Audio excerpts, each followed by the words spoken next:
Hello everyone. This is just a little tutorial how to fix the toaster's lever when it doesn't stay down. Obviously you have to plug it in order for it to go down, but that didn't work. Make sure all the debris is cleaned out from the inside out, taking this off. And if that doesn't work, then obviously it might be a component inside the toaster. So there's 3 screws underneath it that you have to unscrew, and you have to make sure you find the right screwdriver.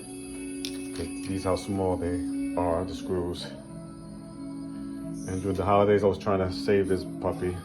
Come to find out, and once you do unscrew it, pull this out, the lever, in order for you to pull out the cover, and you have to unplug it, obviously. And there's these components that have to be unplugged. There's 3 of them, which I already did. Come to find out, and this is magnetized.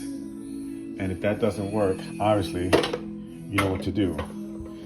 Basically, this piece here is in there. So there's a little 2 lever that you just detach it and just make sure if it magnetized. Well, it doesn't.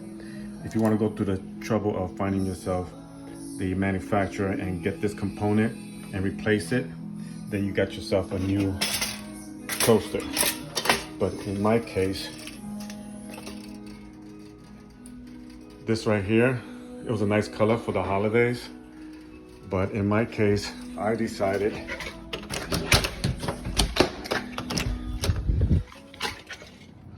to toss this bitch out like this.